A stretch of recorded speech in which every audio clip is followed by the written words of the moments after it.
welcome everyone, brothers and sisters. Comrades and friends.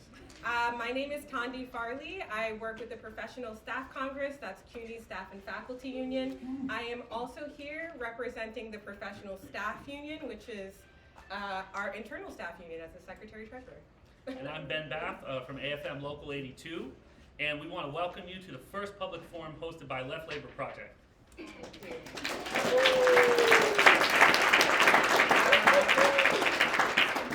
So tonight's forum is going to be on the role of the labor movement in defending immigrant rights. But first we wanted to thank SEIU 1199 for making this space available. It is much appreciated. Tonight's topic is unfortunately extremely timely. We won't develop that thought since that's the role of our speakers and panel discussion. But we'd like to briefly introduce you to who the Left Labor Project is and what we do. The Left Labor Project is made up of union activists and supporters of the labor movement in New York City. We include union officers, staffers, rank and file, active and retired, and the as of yet unorganized, as well as students and young people. We welcome immigrants. No people are illegal. All people are welcome. We believe that the historic labor movement and its allies here and around the world comprise the central force which can win democracy and equality and peace and a better life for working people. We welcome all workers, both members of organizations, independents, and those who simply want to learn more about the centrality of the working class in making social change. We believe that power concedes nothing without a demand, and that the oligarchs and monopoly capitalists won't give an inch unless challenged by a broad and organized working class. We therefore have four unifying principles. One, the Left Labor Project believes in socialism and democracy. Two, we believe that the working class, together with communities of color and all oppressed peoples, is the only coalition with the power to achieve lasting social change. Three, as an organization, we do not interfere in the internal affairs of other organizations with which our individual participants might be members of. And four, most importantly, our meetings are never longer than 2 hours and they end by 8 p.m.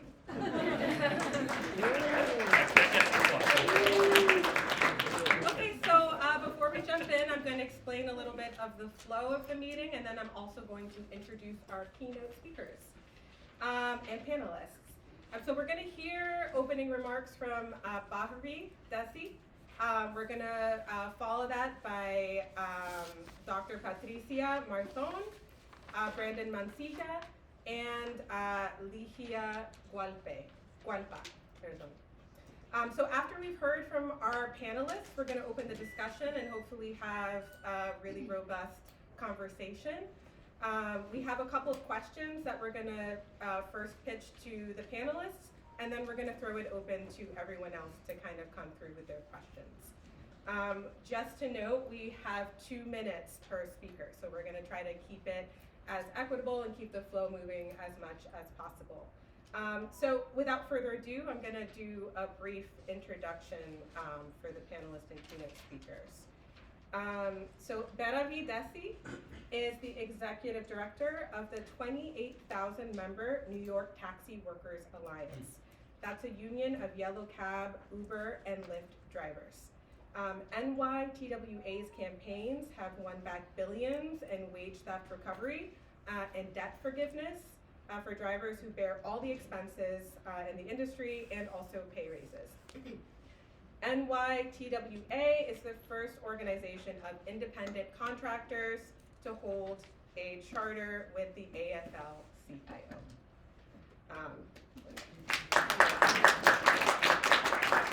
Dr. Patricia Marzón is a medical university doctor and an executive vice president with the Healthcare Union 1199, SEIU United Healthcare.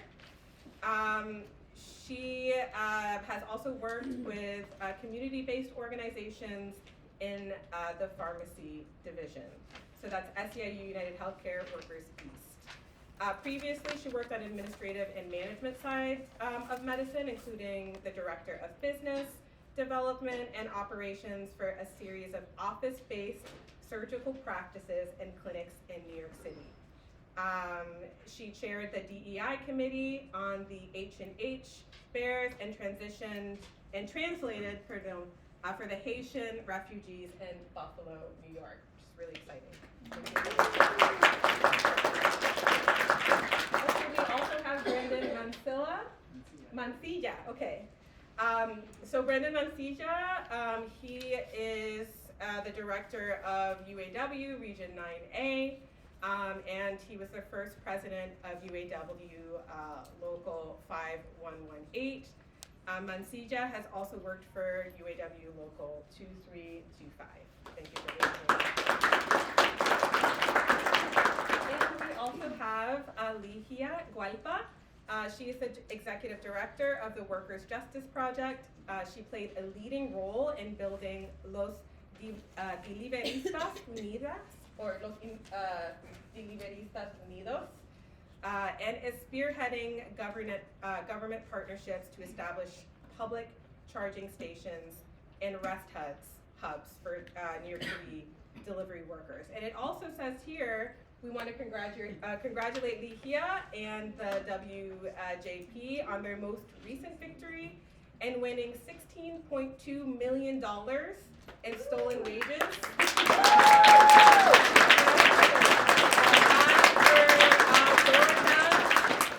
And for immigrant workers.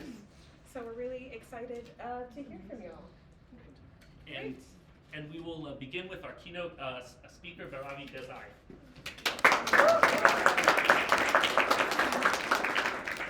Good evening, everybody. It's so good to see you all. This is like, just honest to God, this warms my heart so much to see you all. I mean, I've been thinking about today, and I keep thinking to myself, I don't really know how to walk into this discussion, kind of feeling like on a high or really hopeful and optimistic. Because the reality is we're living in really terrible times. And there is a real serious threat to the working class and to poor people, across this country, and given who this country is, really across the globe. I mean, I think for a lot of us, since October 2023, the world has just felt really dark. It's hard to imagine to keep your eyes wide open when you're living through a genocide, and it's being committed at the hands of your own country, and you feel so powerless as to what you can do about it. And instead of seeing some progress in that, in this situation, instead feels like we're just going so much more backwards. And so I think a lot of us, right, and I think a lot of you are really young, and I think you'll find throughout your life, you're always hearing, particularly from people on the left, there's a real threat, there's a crisis, there's an urgency. And it's always true, because that's the nature of capitalism. It's chaos and cruelty. So it is always urgent. You do always feel a threat. But I think the political moment that we're in right now, for a lot of us, truly is unprecedented. I mean, every day, you're waking up to news about, from mass firings to, a more right-wing, militaristic, imperialist agenda that gets covered up and, that's being talked about it in a way that we haven't heard the Democrats talk about it. So it's supposed to appeal to us as somehow being more dovish and not hawkish, and yet we know it's still going to lead to a lot of militarism and war. And so, for me, I mean, I became a unionist because I think that for me the most important issues are really poverty and militarism. And I look at issues of racism and sexism and other forms of bias as really just extensions for me of capitalism and in particular imperialism. And we're living in a moment right now where all of that feels incredibly heightened, and at a time when things are so polarized, and it just feels like people are really like being bamboozled. I mean, on one hand, it's like, we're gonna cut down the budget and everyone's gonna get $5,000. And then and then you see in the news that the budget they're talking about cutting, the numbers that they're putting out there are expenses that have already been spent. That's not real money that's actually being cut, right? Or just, in terms of immigration, I think a lot of us, when we think of immigrant rights, it's fundamentally a human rights issue. I also think it's fundamentally an anti-war issue, because if you think about why do people migrate, my parents, I was born in India, my parents came here, we all came here from India. We were not leaving a war zone, but most of the people that I represent in our union, they're coming from countries that have been really destabilized by the militarism of the U.S., whether it's been dropping bombs or just the level of destabilization of different countries with the overwhelming presence of U.S. military bases and military presence. And so there's no doubt, to immigrant rights, to me, it's fundamentally, it is about human rights, and it's about war and peace. But really, at the end of the day, when we think of immigrant rights in our country, immigration is an economic policy. It's the same economic policy, whether they're talking about, restricting the rights of workers to vote for unions, whether they're talking about undoing, minimum wage laws, or allowing for misclassification like we have across the gig economy. These are economic policies. And, from our vantage point in our industry, it's not lost on us that when this administration is talking about mass deportations, they're talking about mostly deportations of immigrant workers that are primarily service workers and low-wage workers. It's displacing workers out of an economy in the same industries where there's a lot of talk about AI, automation, right? I don't think that if the workers in these industries are displaced, I don't think anyone, including the oligarchs, are expecting native-born American workers to take over those jobs. Like, they're not talking about job creation, right? But the people that are promoting, the immigration policies of mass deportation are the same ones that are literally financially invested in AI and automation and in a future of, from our vantage point of driverless cars. And so,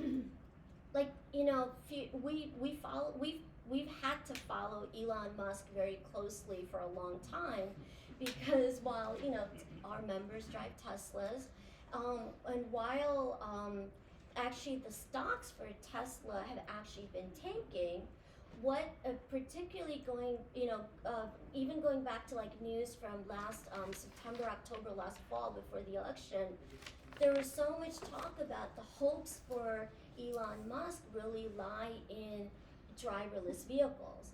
The expectation is that he will put together a driverless fleet, similar to Uber or Lyft, right? And the latest news has been, so Uber is really scrambling because Uber is trying to get both Elon Musk as well as Google, their company is called Waymo, to get them to partner with Uber, where they would own the driverless vehicle, but that vehicle would appear on the Uber app. And so, right, Uber's still gonna get, Uber's gonna be the middle entity, so they're still gonna be able to make a profit from that, while human drivers are cut out of that work. Just about 2 days ago, the news had come out where, Uber CEO is talking about how Elon Musk has said that he's not interested in partnering with Uber, and they would really want to go it alone. I mean, it's too early to tell in this exact moment, but we do know that they're expecting in 2 years from now for Uber to have its prototype ready, and we know that like in California and parts of the Southwest, and in a month or two starting in Florida, they're gonna have like Waymo, Google's company's already been testing out the driverless vehicle. Uber's expecting it to prototype to be ready in 2 years from now, 5 years from now to actually be commercially in operation, and in 10 years from now to possibly even be like the dominant mode. And I tell you something, some of you are looking at me probably the way I would have looked at myself a few months ago on this topic. It all sounds so crazy and it sounds so far-fetched, but I think the political tide is so different right now, and it feels like a much, from our vantage point, that a lot of the policies that we're seeing, I mean, look at the priorities, the first week priorities of this administration. It was about AI and it was about immigration and, really the displacement of workers. And so we're now in a position as a union of needing to take this threat seriously, and really wondering exactly what's gonna, come down the pike for us in the next couple of years. And if this really is part of the plan, then we expect way more deportations, and we expect other kinds of strategies. I don't know how many of you remember, after 9/11, what they did is they called them registrations, where particularly Muslim immigrants, there would be lines of people. They didn't set up the camps because that was the big debate at the time. So instead they had, people line up and do registrations. I remember how many of our own members had left the city at that time. And so whether we're talking about mass deportations, or possibly things like registrations or travel bans, travel bans are not being talked about as publicly right now, but there is so much fear among workers and their family members of traveling back and forth, taking any kind of a risk. So all these different policies, ultimately they're about the containment of workers' mobility as a way to really reshape the workforce and reshape the economy that we're under. And so we as a labor movement have to be on the front lines. There is, the immigrant rights and workers' rights are two sides of the same coin. When we think about the rights of the working class, right, there's always an attempt to divide the working class, whether it's based on, what type of job you do, or the economic, the economics of what you're earning, how you may even be classified as a worker under the law, or, obviously, divisions around race and ethnicity and religion. Immigration is just another way of trying to divide the working class. It's to displace a community of the working class and to do it in a way to break the solidarity that other workers might otherwise have with this workforce. That's really what deportations are about. And we, as the labor movement, we have to help change that narrative for people to understand that immigrant rights are fundamentally workers' rights. If they are going to displace any one group of workers for any reason, there is nothing that stops them from displacing a different group of workers at the next phase of that plan. It's like we think of it that way in our industry when we look at issues of like misclassification, that workers who really are employees because the boss controls every Like, Uber and Lyft, they dispatch the fare, they set the rate of fare, they bring they send you the passenger, they control what we call your economic destiny. They shape your day. And we've had a generation's bargain in our economy that when the boss gets to control everything, you in return have certain basic labor rights, right? To be able to bargain and to have a minimum floor so they cannot sink you further into poverty. Well, we know from our experience that as Uber and Lyft have been lobbying in 2017, Uber and Lyft had more lobbyists than Amazon, Microsoft, and Walmart combined. Something like 60% of the fare before Uber went public was paid through venture capital money. And so, so when we were fighting that fight against misclassification and really the gigification of labor and of work, a lot of unions really didn't want to see that we were on the front lines of an economic shift. Like you can say capitalism and capitalists have no moral code, right? Than what we have. But practically speaking, they're always steps ahead, and they do not hesitate to reinvent themselves. I remember when I was a kid and Madonna was really famous, and all you ever heard about Madonna was like, oh, she's reinventing herself, and I never really understood that as a kid. I was like, well, her music sounds the same to me and she looks the same. I was like, if you wear a different wig, is that reinventing? I didn't really get it. But think about that. Like when we think about pop culture, so much of it is like as if like that type of reinvention is like something positive. That's because capitalism does that on the drop of a dime. It is constantly reinventing itself, and we're going through a new phase of reinvention right now.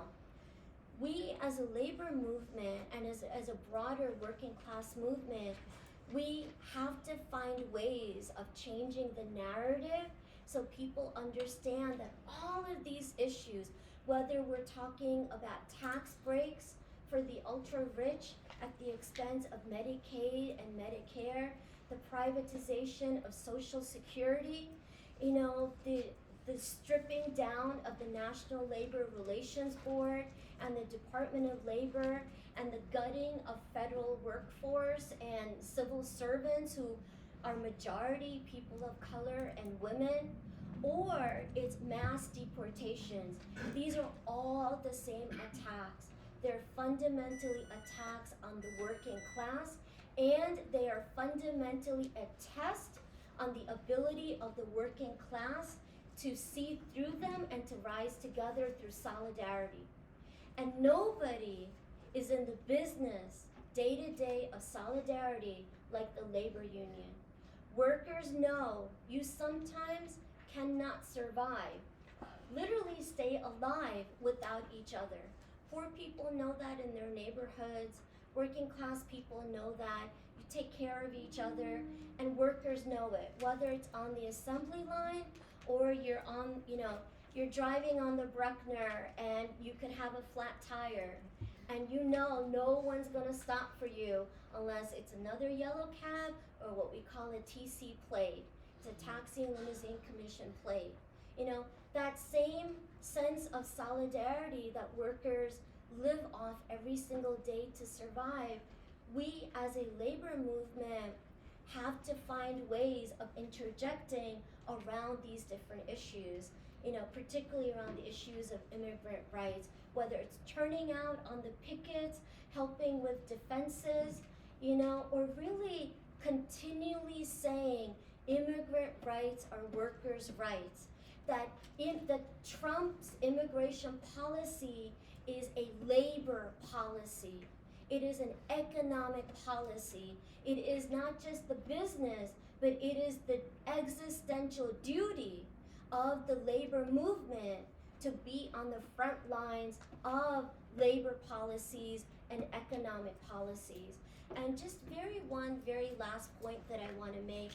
I think the other really important role that we have, particularly as left labor, before the elections, you kept hearing people talk about Trump being a threat to democracy, democracy, democracy. And I think there was such a failure in that narrative because people, we're so trained to think of democracy as who's going to be able to vote. It's really hard for a Democratic Party that's been the face of a genocide and has played so many games at the primary level, particularly since 2016, to now anoint themselves as the safe keepers of democracy. Okay, but beyond that hypocrisy, there's the other issue.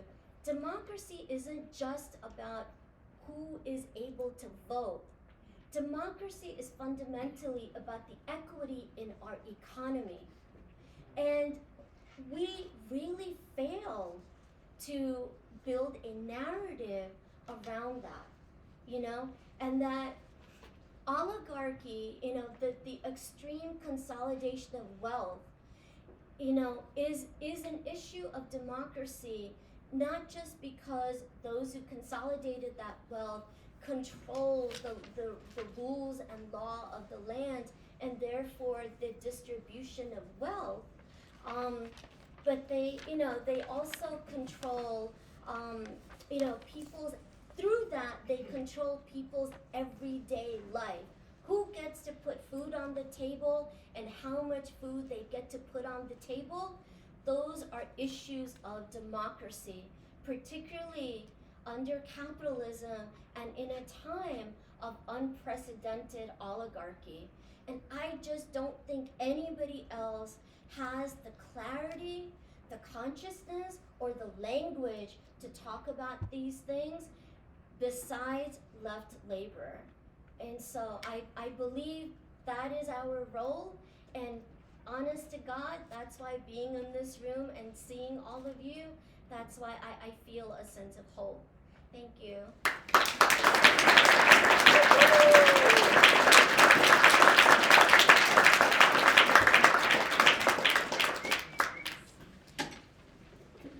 And now we will hear from Dr. Patricia Martone.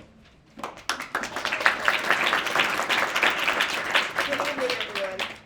So, how many people know that greater than 30% of the nurses and doctors in the United States are immigrants? How many of you know that about 40% of the home health aid workers are immigrants?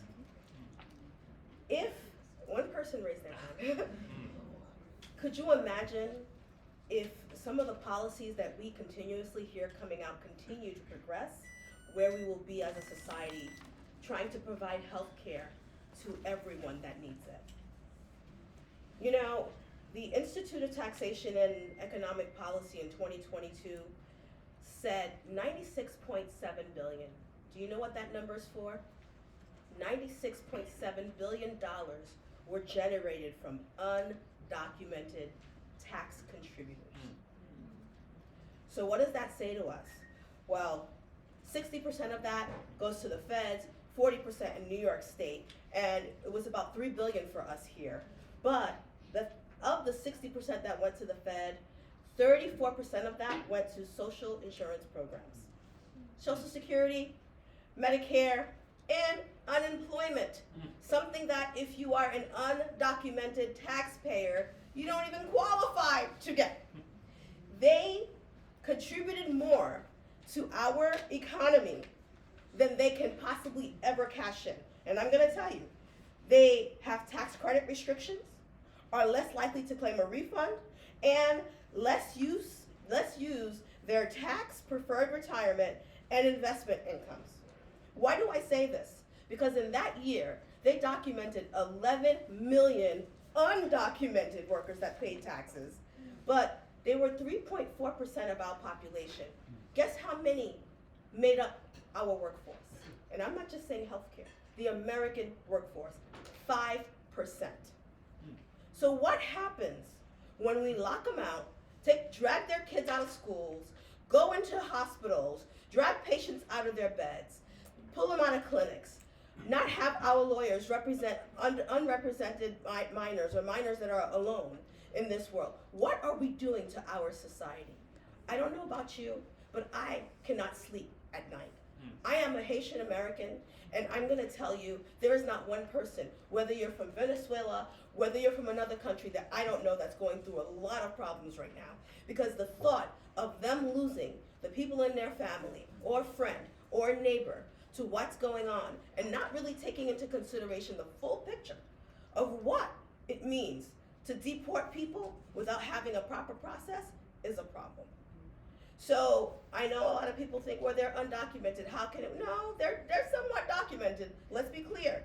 Maybe all don't have documents at the same time, but by the time they get to a location, they are documented. They were given papers to work. And again, do you know if they remained in our system? If we were to document, and this is for 2022, if we had chosen in that year to document everyone that was in the country, you want to know how much more we would have generated for our economy? $40 billion. And I'm saying this because people love to say they take more than they give, and how wrong are they? And I'm sharing this as a frustrated healthcare worker, as someone who represents healthcare workers. I not only represent clinics, I represent pharmacies, I represent people that are in medical facilities adjacent. They do medical facility adjacent work. They do legal work around a lot of things that are going on in healthcare. None of them deserve to be unemployed, and none of them who are doing the work they're doing, getting paid what they're getting paid, by the way, need to continue doing that work if it's not for their hearts to begin with, knowing that this work must be done. So what they're getting paid for those fundings to be cut off is atrocious and unnecessary. So $11.99, we have 450,000 plus members. We're in 5 states and DC. And our strategies are, one, to prevent institutions from having the issues that they're having, with potentially having deportations right from under the patients from their beds, which is a horrible thought. You go to your doctor, you're being escorted out of the clinic in handcuffs, and they're not being gentle about it. 2, patient advocacy, because if we don't represent them, who will at this point? 3, we believe that our elected should stand up and do the right thing, not jeopardize the people of New York when this was supposed to be a safe haven city, jeopardize our family and friends for deals that they're cutting. We don't believe in that. And 4, we firmly believe that we are going to continue to educate our members and everyone around them to make sure that they know what their legal rights are to push back on ICE. Thank you.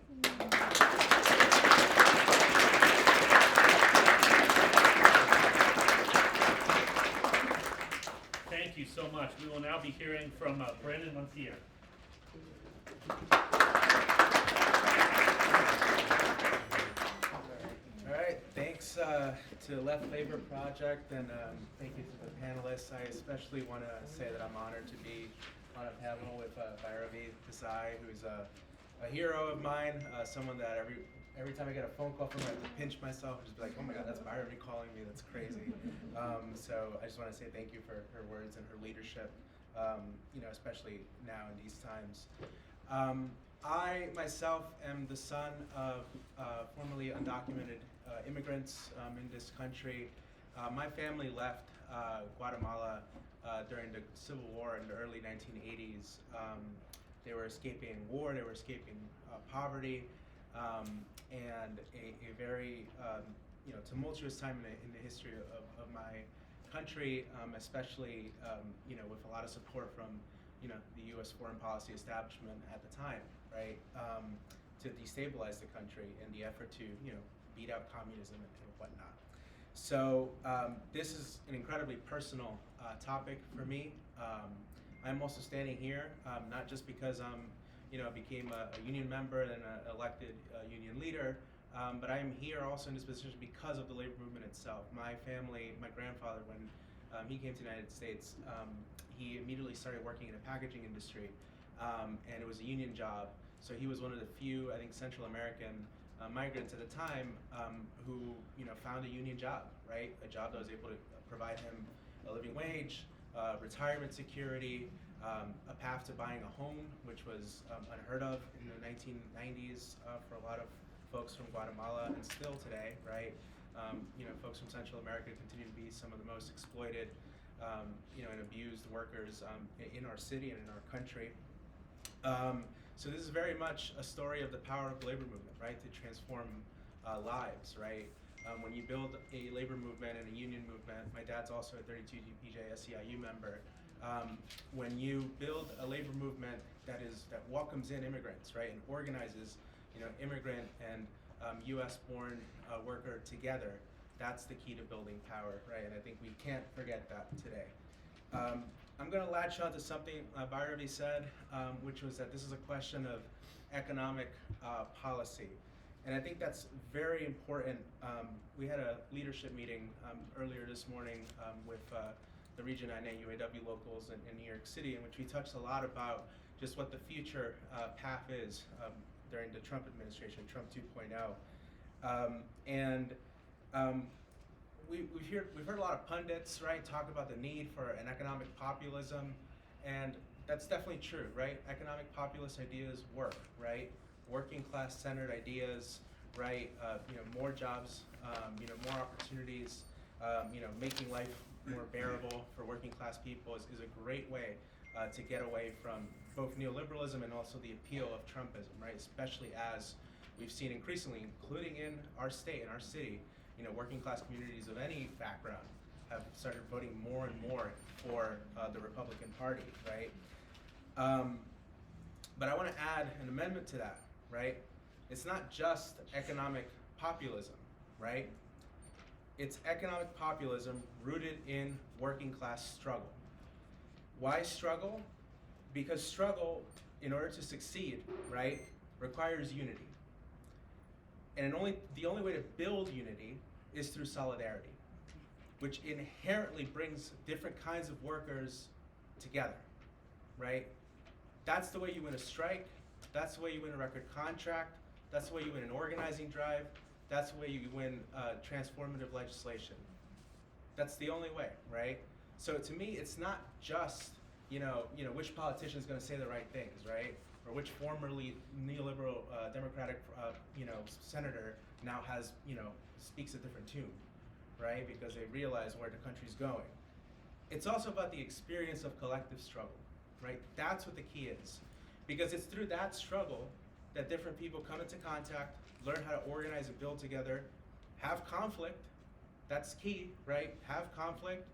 And if there's an organization, right, like a union, right, supporting those workers to achieve their goal that allows democracy to flourish, that is the key to changing the dynamics in this country right now, right? And we don't have enough of that.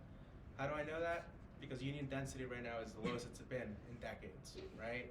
So that's the key, right, for us, as organizers, right, is to take that, I think, these ideas into all the work we do, and for our unions to really, this is the time, right, to just throw down, to give the resources necessary to organize, to enter into workplaces and spaces that we haven't been in before, to provide workers the resources and the tools to organize themselves to win, right? There's no workplace in this country you're going to enter in which you don't really have a very diverse workforce, right? Immigrant, non-immigrant, Black, white, Latino, Asian, that inherently have to work together. Therefore, they're exploited together, right? That's the key to winning. And for us at the UAW, right, whether it's been the stand-up strike of 2023 against the big three automakers, or winning for the first time at Volkswagen, right, the first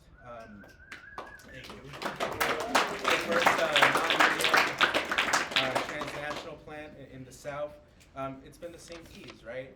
These are, it's a multiracial, workforce that's headed towards the same goal, right? So again, from the collective bargaining and the strike context to politics, I think that's key.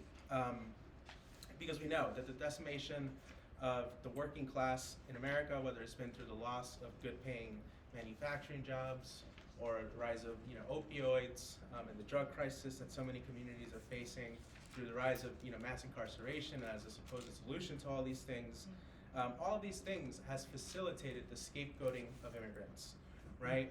And I think that, to me, to get back to what Bhairavi said, is the key, right?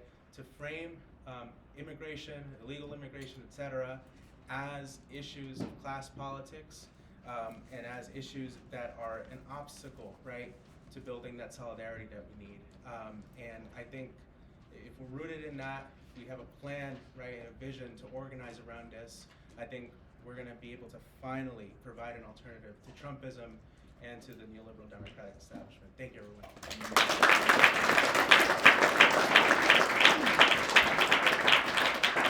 We will now be hearing from Ligio Gualpa.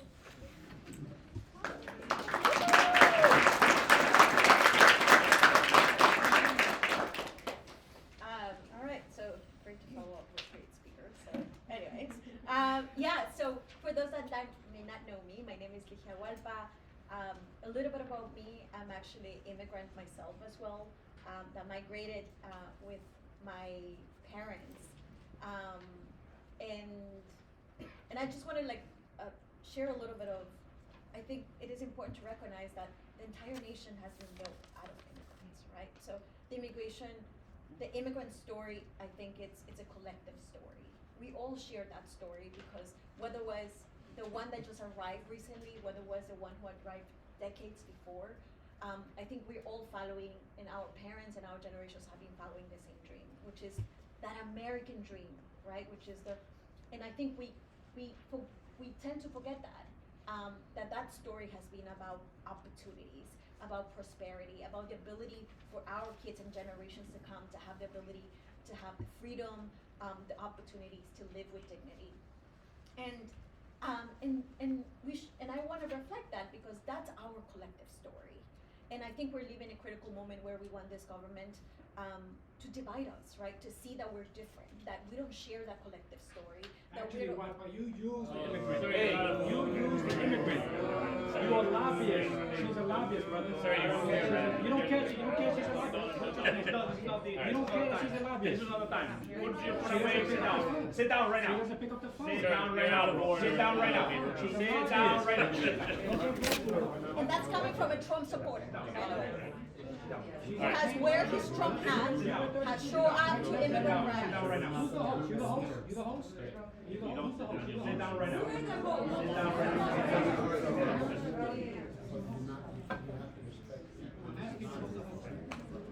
I'll talk to the host. Let me talk to the host. Can we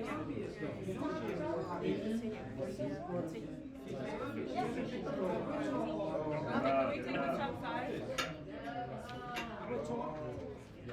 He's a pain. Do you want to talk to him? Yeah.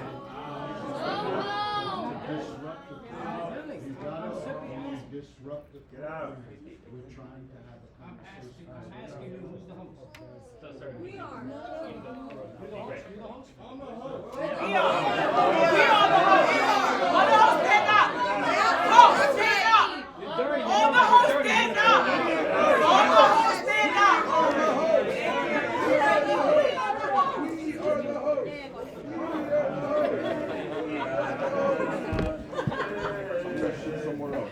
Good God, yes. All right, thank you.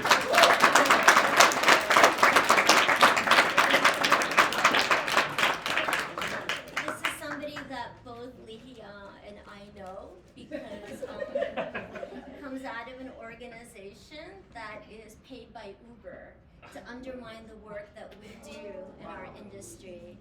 But the sister is so kick-ass that she has taken on all those detractors, how many of them, right?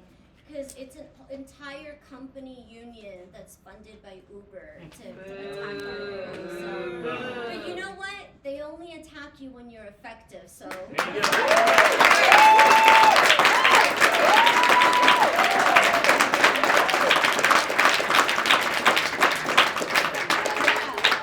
And I'm just gonna reflect because I think what just happened right now, I think we're seeing probably in our neighborhoods, right?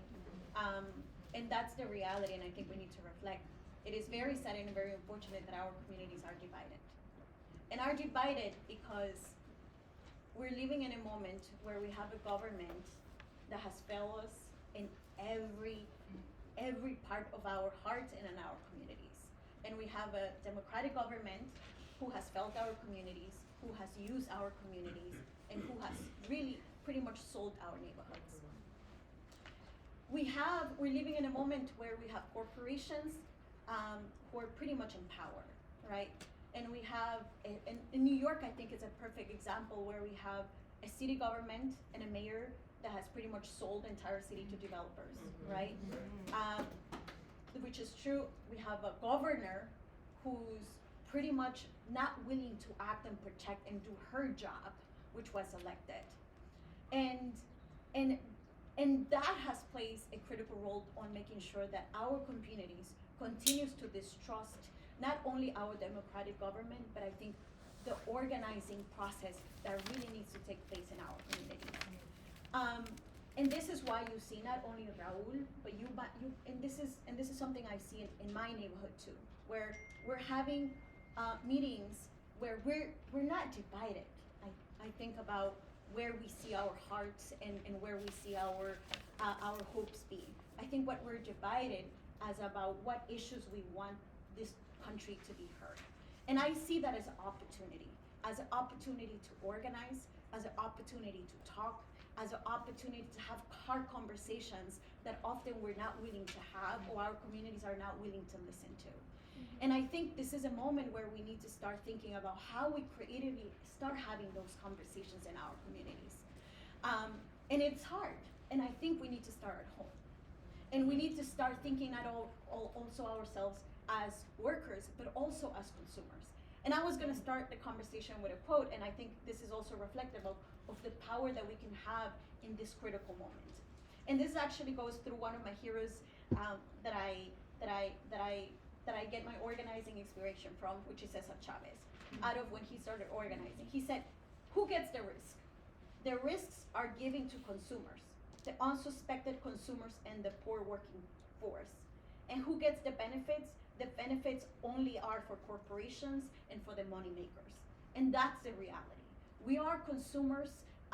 Without our consumer power, there is no real corporations. And today was a conversation about economics. And in economics is integrated about not just workers' justice, right? But it's about consumer justice.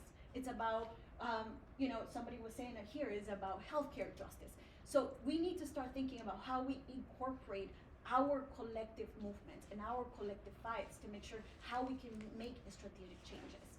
And the reason I share that is because I organize particularly delivery workers, right? And we happen to be representing a workforce, 65,000 app delivery workers who came out of the shadows during 2020, during the critical time, during a chaotic time, which was actually COVID-19. And that workforce grew significantly during 2020 was because there was a huge need to provide a service to consumers, which happens to be you. During a critical time, many of us were told by government not to leave, and many of us were afraid to leave, including myself, because it was really unsure what was going on out there. And during that time, there was a critical need to move and transport medicine, food, and other services. And corporations actually saw that opportunity to make profit. And they did. They saw the opportunity to use their online platforms, which was actually something that Beta was mentioning before, something that wasn't really emerging. And somebody will talk about it actually for decades, but nobody pay attention to it. Just as Beta was talking about robots, right? Like, that's crazy that AG could be transporting people, without actually a human thing. Well, actually, corporations saw the future, and they realized that was the future of a new gig economy, that was an online platform economy. And the right time came, and they did take advantage of mostly immigrant workers, because it was about 80 or 90% of the people who were transporting your food, your medicine, it happened to be app delivery workers who were denied, who were stripped away of basic protections as workers, and were turned into actually gig workers. And as Beta B said, which are completely denied of basic labor protections.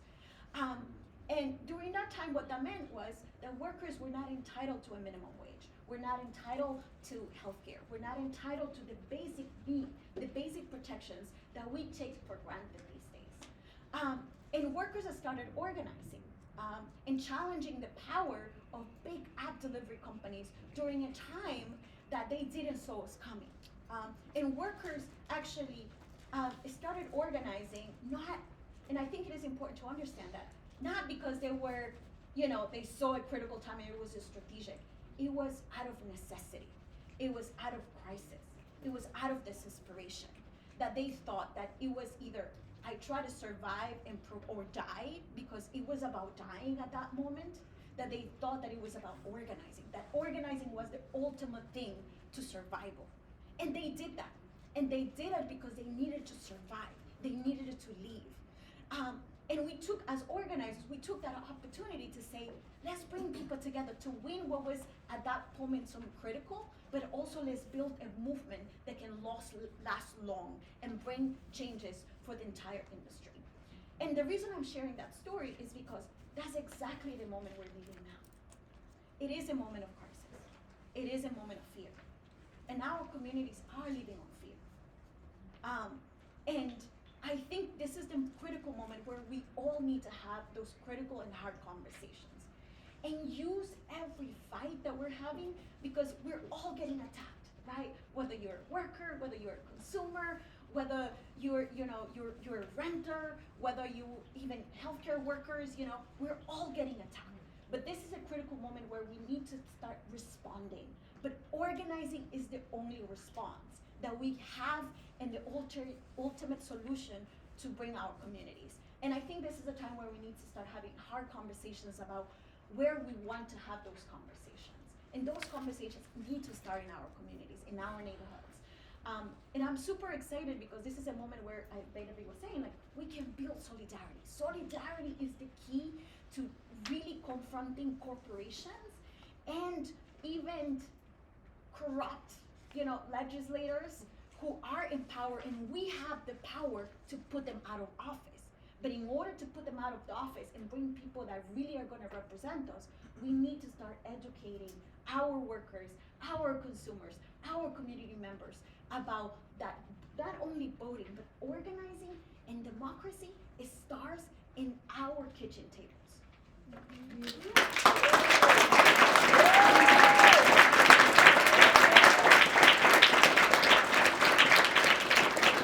Give a hand for all the panelists, and thank you for the security. And keep up the Wow. Thank you for that absolutely inspiring and thought-provoking presentation. So we're going to open this up to question and answer, but we're going to kick it off first with a few just prepared questions to start the conversation from our organizing collective. So whoever wants to start off to answer this question, go for it. So what are some notable examples of campaigns that your unions or labor in general have taken up on behalf of immigrant workers, and what lessons on organization can we draw from them? So it's a two-part question. And you don't have to go up to the lectern. Yes, you don't have to go up to the mic, we'll just, Yeah.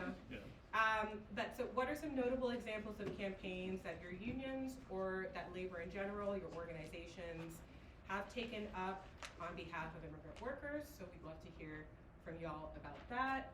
So why don't I Yeah, take go this? for it.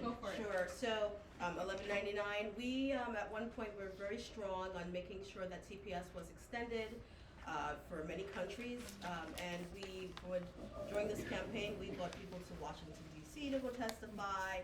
We involved our Congress members. We tried to make sure that our members knew and understood what was at risk when it came to healthcare and other issues, so that they could support these individuals. So there were busloads that were going to have these conversations over TPS. So that's what we did. Great.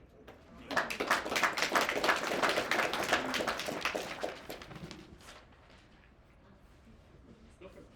So we, so over 92% of drivers are immigrants, and we have one of the largest Muslim workforces in the city. And I think particularly for us over like the last 20 plus years, attacks on immigrants and Islamophobia have always kind of gone hand in hand. And so we've had a number of things, but I guess really what I would reflect on is in 2017, we did a spontaneous strike at JFK Airport against the Muslim ban.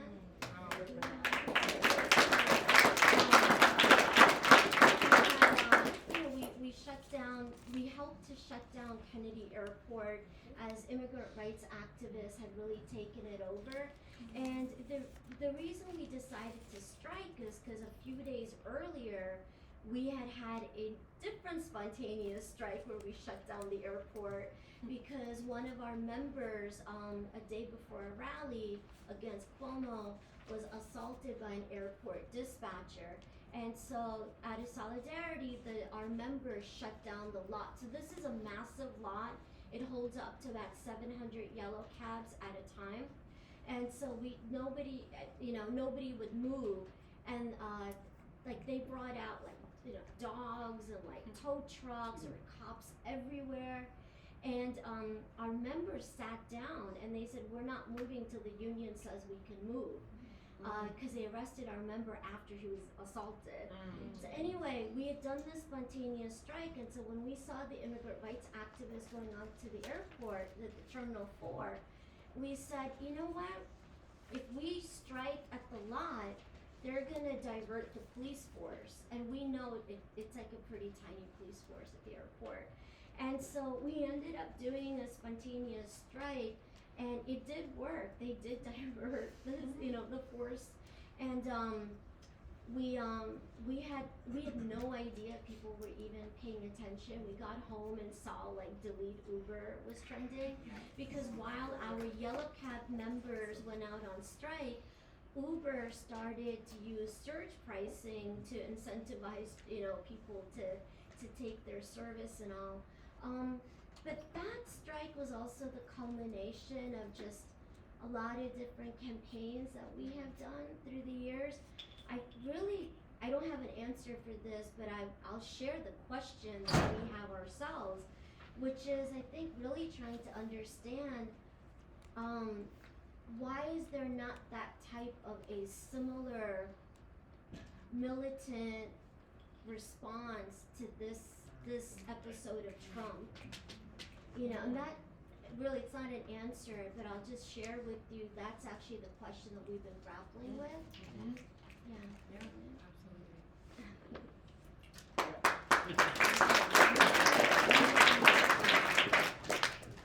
I'll also just add that we represent UW around 3,000 public defenders and legal services workers, and during Trump 1.0, as ICE appeared in immigration court, the folks who represented undocumented immigrants in court started coordinating walkouts in 2015 in response to ICE's presence in the court. It's clear to mind that ICE should not be in court.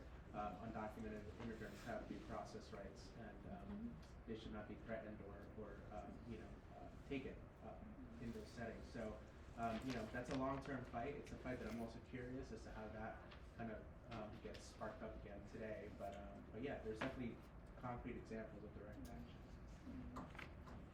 Well, I'll share, I think, the most recent one, which is yesterday we delivery workers just won a big settlement, which was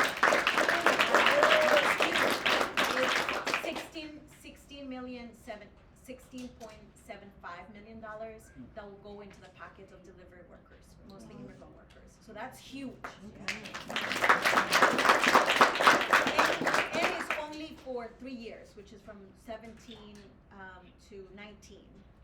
And we're looking to, actually it was funny because yesterday one of our member leaders, his name is Selu, he was talking to the AG, he's like, AG, it's just DoorDash. Now we need to go after Uber. And then he was showing his screen. He's like, look, AG, I'm sure there's 100 millions now from Uber. So that was exciting. But I want to say, a lot of workers came forward, and we also have another investigation with the city. But by the way, the reason of the settlement was because it was we were able to prove what delivery workers have been saying for a long time, which was Uber was stealing your tips, consumers' tips. What they were doing, Uber, during that time period is that they were promising delivery workers $10 per hour, or $10 per trip or per hour. What they did is that they were taking your tip to subsidize that $10 that they were promising as a base pay. And they told consumers that they were going to use your tip, that it was going to directly go to the worker, and they were misleading to the worker, saying like, oh, we're going to give you $10 if you complete X number of deliveries. And they finally admit that they were doing that. But actually, wage theft was more aggressive during 2020. But the reason I'm sharing this story is because, and it's connected to immigrants, is because we were able to spark investigations, city investigations, a lot, especially last year. More workers started coming forward. It was a lot because of the deferred action protection. I'm not sure how many of you guys are familiar, but Biden did he did some things good. One of them was that there was a discretion that would allow immigrant workers that come forward with labor violations to seek some sort of immigration protections, right? Like protection from deportation, and gives you 4 years of work authorization so you can continue with the investigation. So a lot of workers saw this as an opportunity to come without fear, saying like, great, I'm gonna be protected, because there was a huge fear about that. So we were able to bring some immigrant workers to come forward, especially against these multi-billion-dollar corporations. And that was so important for many of the workers, but now that kind of is dead right now. But I think the reason I'm mentioning this is because, there is a greatest fear of most immigrant workers coming forward, right? So I think what we're going to see this next 2-4 years is many workers, being afraid of coming forward against their employer, right? And we're also thinking that, what we're going, and we started seeing this already, which is employers directly reporting their workers to ICE to create fear. And today we actually saw a letter of employer who actually sent an email to ICE with the address, with the picture, and everything of the worker. So just going back to what Beta was saying is like, we need to be strategic, and I think there needs to be how we build emergency responses, not only in community level, but also in workplace, because we will potentially see workplace rates and targeted workplace rates across the country, including in New York City, which hasn't happened in a really long time. Thank you for those answers. Yes, we definitely want to open it up to the floor. We have a few more prepared. How many? If we were to say who wants to ask a question, let's see a show of hands. Okay. We'll do 2 more. Yeah, 1 more. Okay, we'll do 1 more. Okay, great. We'll do 1 more question. And then we'll open it up. So what can organizations? So I think what's so inspiring here is we hear how all these sort of from the grassroots organizing in new sectors are developing and winning enormous gains. What can organizations, like the AFL-CIO and our central labor councils do in this moment, to fight back against the Trump, onslaught on immigrant communities and protect immigrant working families? I'll start. Well, first of all, I think Los Liberalistas was an incredible testament of union solidarity. I would say it was the first time that I saw, including giving a shout out to New York City Central Labor Council, who was a big and continues to be a big supporter, 32BJ, as well, who actually, it was the first time that I think I saw unions having really clear understanding how important was the fight of extending more protections, or at least some protections for delivery workers. And I think more of that needs to happen. I think there's some unions, and I think majority of unions are moving. There's some that are not understanding that immigrant rights are actually workers' rights, right? And I think this is the perfect opportunity to start engaging more of what that conversation is. There's different fights that are happening to protect immigrants, and I think the biggest fear right now in New York City, I can only speak for delivery workers, is the increasing interaction of NYPD with delivery workers that are happening this time. because Mayor Adams has deployed number of cops to the streets, to our neighborhoods, what we're seeing right now is many of these cops mostly targeting delivery workers because it's an easy target. They're always on the road. They happen to be in a corner. They happen to be easy targets. Right now, there's two proposed rules or legislative proposals that are included in Governor Cuoco's budget, which is one is reducing the speed limit, right, of e-bikes, and the other one is reclassification of Class 3 e-bikes. Those three, the way it's being sold right now in your neighborhood is the fact that this is about street safety. This is not about street safety. This is about increasing policing and criminalization of actually e-bike riders, because you have consumers who want the leisure of getting their food, but they don't want their delivery driver on their roads, right? So they're creating pressure in their communities to hold their legislator accountable to addressing the street safety issue by removing e-bike riders from your roads and the chaos that the apps have created. And here we have a governor and some legislators who are saying like, great, let's regulate by actually penalizing workers. And the best way to do it is by increasing more policing on delivery workers. And that's a great example of like, you know, understanding how street safety, many of the issues that are happening is so interconnected with immigrant rights issues. Any other thoughts on that? So Okay. maybe, yeah. Open it up to the Yeah, we'll floor. open it up. Yeah. I'll try and take stack if folks, yeah, feel free to raise your Raise your hand hands and and then we'll try our best out. Okay, great, Oh, we have one. go for it. So in the front with the Oh, right. me. Okay, good. Okay. Oh, sorry, revealed for a couple minutes. Well, I'm so excited. I do not know a single person in this room with the exception of my comrade right here next to me. And that is so exciting to me because now is the time, right, to build genuine relationships person to person, organization to organization. So when we take action, it does something. It means something, and it's rooted in our political unities as people who are champions of the working class and immigrant rights. My name's Jo, and I am here in support of the Defense Migrants campaign. This is a national campaign recently launched that's being waged by Immigrant USA, which is an organization of overseas Filipinos that is fighting for the rights of migrants here and for the national liberation of the Philippines. And I so appreciate, thank you so much, yes! And I so appreciate that it's being put at the very front that anti-immigration policies are economic policies, because the labor export policy that was enacted under the Marcos dictatorship in the 70s has for decades been packaging Filipinos for migration predominantly to the US through institutions in education, through underdevelopment of the country, and by straight up trafficking, straight up deceiving Filipino workers who are just trying to make a living wage into coming to this country. And then as soon as someone like Trump is elected, as soon as it's time to reform the economy in whatever shape, it's, you gotta go. You gotta go. Oh, sorry.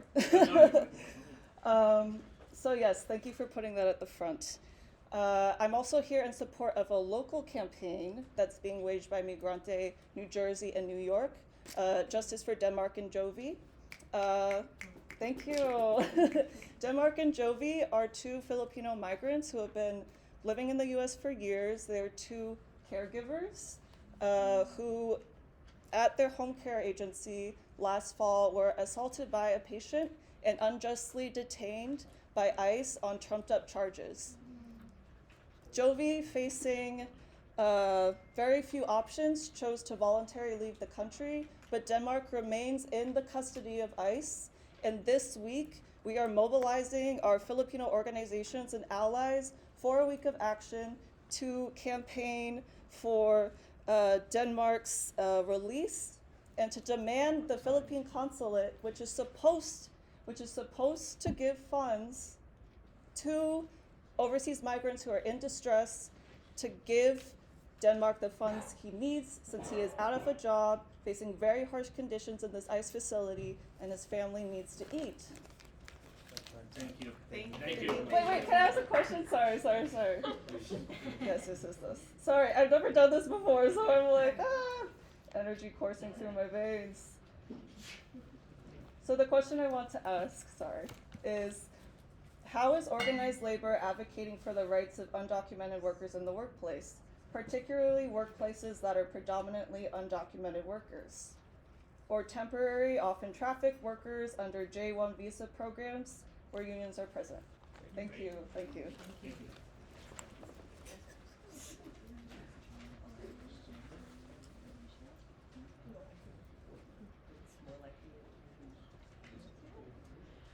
Well, that's a tough one because I think there is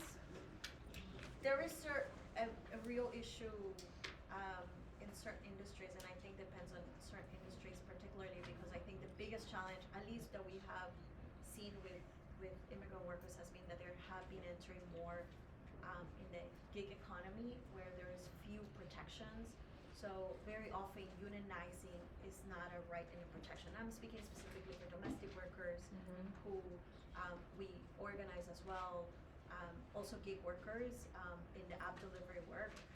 Actually, legally, delivery workers are not entitled to unionization. That doesn't mean that workers cannot form their own type of union in their workplaces. And I think what we have been strategically thinking is how we still, despite the legality of it, how we continue to build some sort of union organization or some sort of collective power to force employers to agree to basic labor protections or set up some basic labor standards in their industries or in their workplaces. But it all depends, I think, industry by industry, because the healthcare industry is very different, who have actually more protections, and I think a lot of the work is kind of shifting around and turning into more gig, which I think it's what I think this administration is going to continue to fight, which is making misclassification easier for corporations and employers. Anyone else on the question of organizing the undocumented? Challenge. And then we'll go. Thank you for recognizing me. I'm Derek Boyd, one of the political directors here at 1199. First, I want to apologize about that earlier disruption.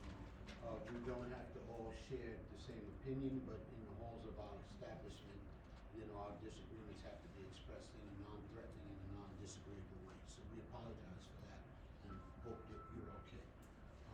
Secondly, just to add to what Pat talked about earlier, at 1199, we take immigrant rights and advocacy very seriously. We have an organization upwards of 80% of women. We have a home care division that's probably 90%, over 70,000 workers who are all women, and most of the immigrants. So in the past, Pat talked about the work we've done on TPS.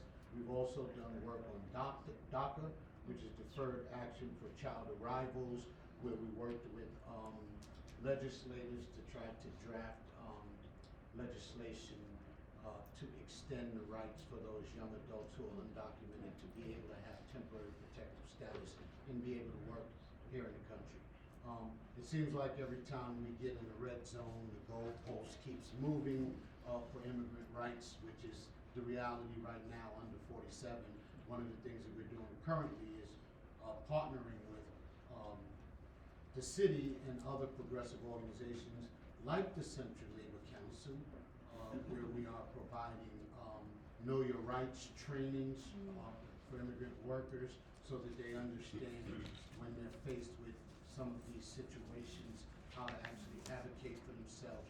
What are the resources? Who do they call? Where do they go when something is happening that makes them or their family feel threatened? So those are trainings and dialogues that we're opening up to our members and partnering with other progressive organizations as well as labor to make sure that people know that they don't stand alone in this issue. Great. Great. Thank you. Thank you so much.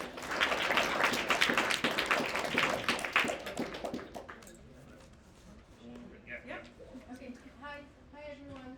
My name is Irina, I'm a social worker, I'm a healthcare worker. I work at Jacobi and North Central Hospital in the Bronx. And I want to say something, well, thank you for organizing it, and I appreciate a lot of people said about labor needs to organize to defend immigrants. We do need to organize, but we also have to do something practical in order to protect immigrants, to protect undocumented workers, because these are our brothers and sisters. And in New York City, 45% of working class people who were born elsewhere, not in this country. 45% of our brothers and sisters in New York City are immigrants. Okay, so what do we do? Because a lot of people have questions. What do we do? How do we do it? How do we protect immigrant communities? How do we protect kids in the schools? How do we protect our patients in the hospitals? How we protect immigrant workers who work with us every day side by side? And I know nurses, you know, who were questioned by ICE because they have H-1 visa, okay? So, on January 9 of this year, Labor Committee to Defend Immigrants was established at the conference, and we now had 3 conferences and established Labor Committee to Defend Immigrants.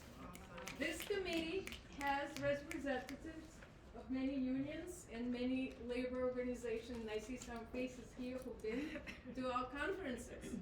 We had Teamsters. We had Asks Me DC 37, I'm one of them, I'm a steward at Local 768. We had CWA, Laundry Workers Center. We had 32BJ, we had 1199, we did have Coalition of Black Trade Unionists, TWU, UAW, UFT, teachers. Okay, thank you. Thank you very much. You kind of snuck up on me. And all these people, all the labor that came to organize. We have practical work groups, Know Your Rights. We have groups to train people for rapid response, to outreach.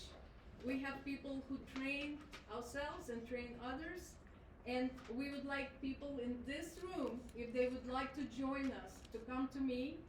And I have sign-up sheets, and everybody would be welcome to join us. Thank you. I also have a packet of very good information for everyone Thank you. who is interested. Thank you.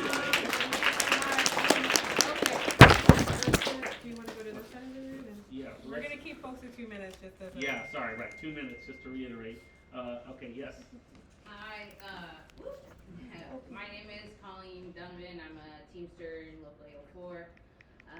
I wanted to engage a bit because you were asking, like, how come workers, why aren't we striking like we were at around when you highlighted the JFK strike? And I think, like, the sister at the end, you were breaking down, like, every single lie that is put in front of us of, like, what is our relation to immigrants and how it's not the fact that they're leeches. And at least, like, I see it as 2 things that we can do. At least within the Teamsters, I'm sure people, especially my brothers and sisters in 804, I've already given agitational speeches at our local meeting recently, but I mean, our president is basically saying that all immigrants are illegal aliens, they're criminals, they're crooks, they're like coming to steal our jobs. So it also falls on, like, what is our leadership of our unions, what type of political education are we getting? So at least, you know, you also touched upon how workers innately can recognize that we're actually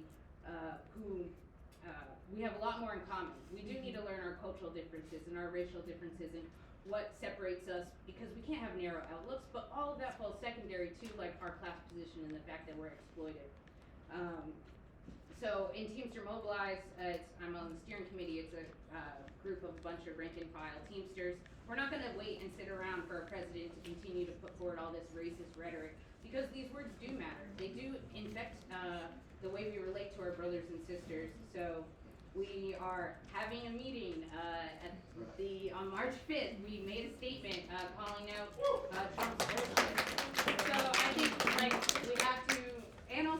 our rights. You're right. Like, what are workers gonna do when deportations are gonna happen at the workplace? And guess what? All of our brothers and sisters and our coworkers want to do something about it. Like, we will be ready and willing to organize. When I went to 804 and I spoke, and also I just moved here from Oakland.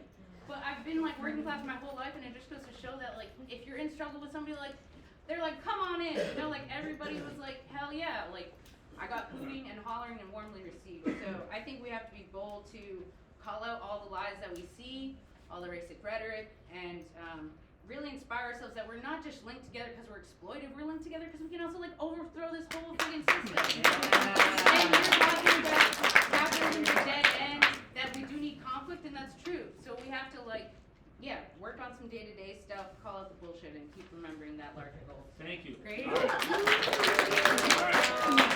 We should probably take like 2 more, well, it's however long y'all want to stay here, but let's have 2 more questions from the audience, and then we have 1 more question for our panelists. And again, we appreciate all the energy. Also, questions are good. Okay. The man in the back. Yep. Yep.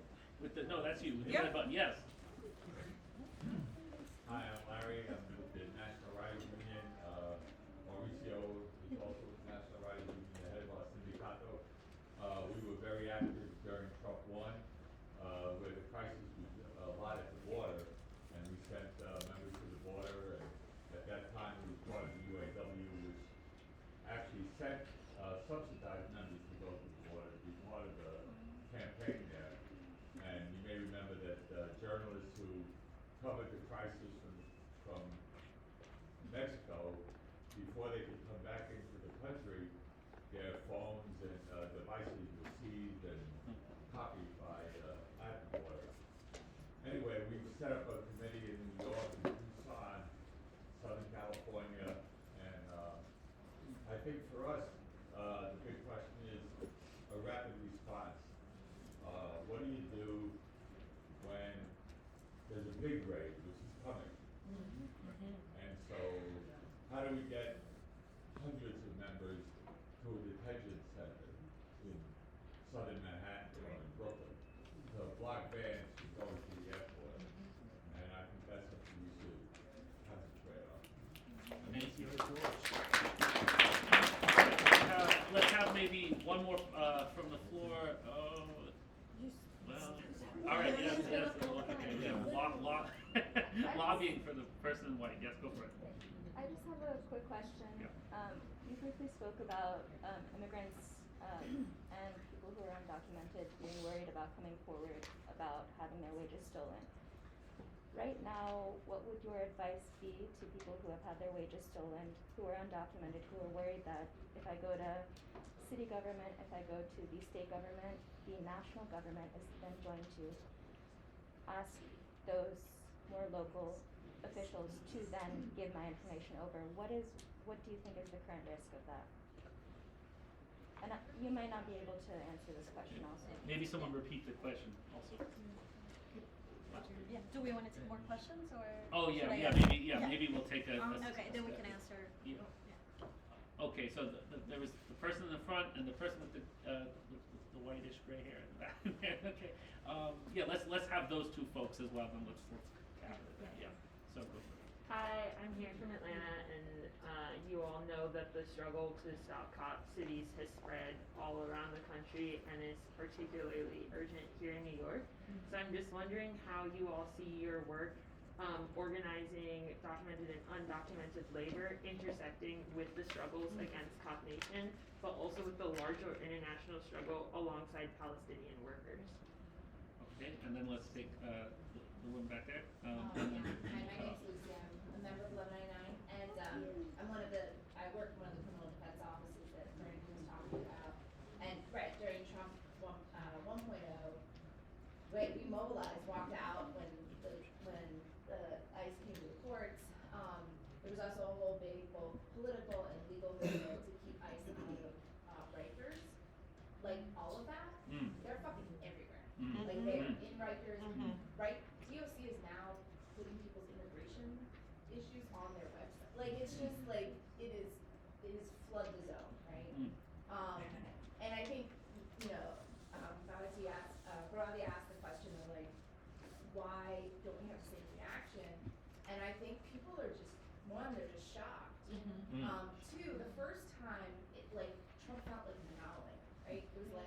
this is not the way things are supposed to be. This is some weird, crazy thing that happened, and we're just gonna fight it until it stops. And we did that, and now he's back, and he's stronger. And the movement that supports him is stronger. And the politics that support him is stronger. And to be honest, I very much blame the Democratic Party for all of this. Wake it up, block it. And I feel like, and I think our labor movement has been very tied to the Democratic Party. And so I have a question, is what, you know, I wish this was 20 years ago when we were talking about this, but like, and we were talking about this 20 years ago, can we build a labor party? Can we build some sort of left bloc? And obviously that's not gonna happen overnight, but can we build some sort of left coalition that could be the basis for a real break from, because I think we have a complete crisis of the political system in this country. Great, thank you. So I think we're gonna cap the questions there, and do any of the panelists want to respond, and then we have a question of our own to wrap it up. So, then the two questions, anyone want to take that?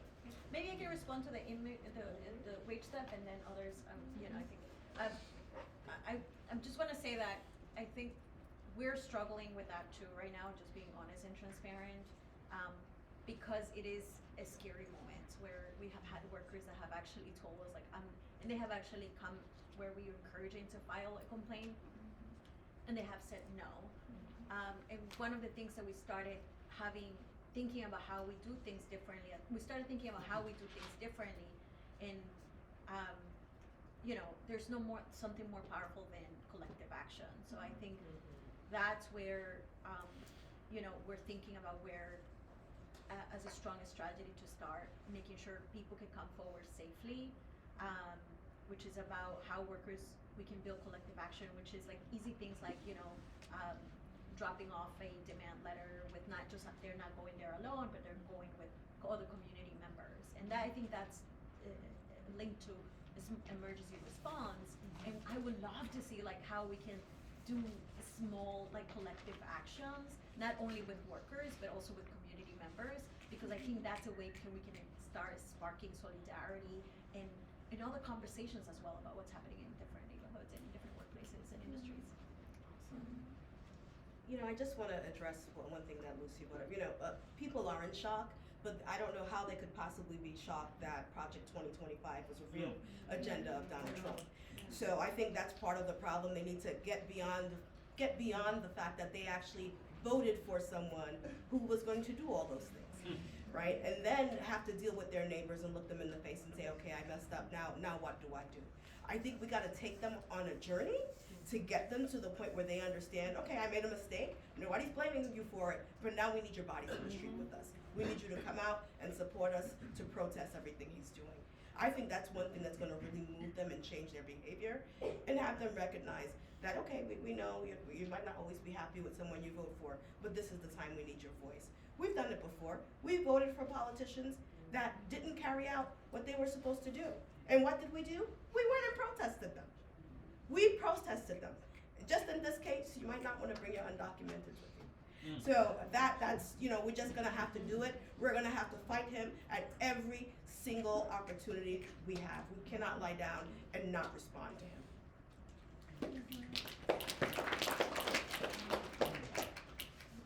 I just wanted to say something really very like practical for us in New York City. I mean, we have a mayor that's allowed for the complete destruction of Sanctuary City, and you know, this is a real crisis in this political moment. I think what's going to happen in the next couple of months with the election is incredibly relevant to everything that we're talking about.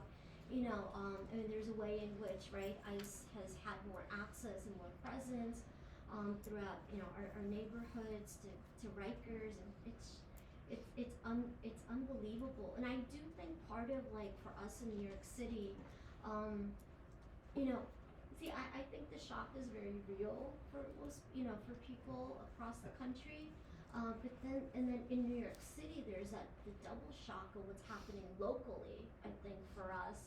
And it is something that we're gonna need to really practically respond to. But the other thing I wanted to say is it's really important that that we change some of the narrative or some of the ways that we talk about this notion of immigrant rights. Like, immigrant workers' rights isn't just about immigration programs. It's also, like, if there were no deportations happening, if there was amnesty overnight, workers who are immigrants would still need to fight for rights. You know? And like, part of what's happened, I think, in the labor movement is, you kind of like, you know, I think actually immigrants end up being marginalized when we don't recognize that, you know, and so for example, you know, you might have, you know, I know that there are unions, I won't name them, there are unions right now, you know, we're talking about, you know your rights trainings, and we'll probably even talk about rapid response, and I know, but you know what, a lot of them are the same unions. Well, for example, we'll make deals we'll be willing to make a deal with Uber behind our backs, behind the backs of organizations that were built predominantly by immigrant workers, right? Or you know, where the labor movement has for the past several decades not really understood the role of organizations that we call worker centers. So organizations of workers fighting for themselves, building a union, but have been cut out of the National Labor Relations Act because either they've been misclassified or the structure of their work is different, and in those industries the workers are predominantly immigrants. And so most of these organizations end up being seen as immigrant worker organizations. And the truth is, most unions, organized labor, has been very hostile to organizations like ours, you know? And so we have to, there has to be a real, much more deeper change, and we have to really take on deeper issues of racism and classism and xenophobia within the labor movement that go beyond a moment of crisis like this.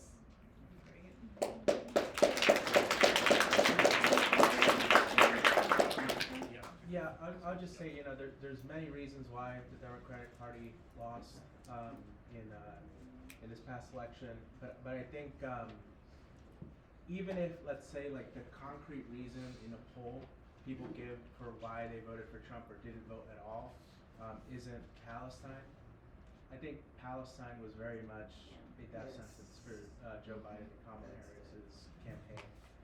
And I'll say that precisely because of, I know organizing-wise in 2020, to get Donald Trump out of office, it took a major push, right, from folks on the ground, a lot of young folks, folks with a broader social conscience than just voting for Democrats, right?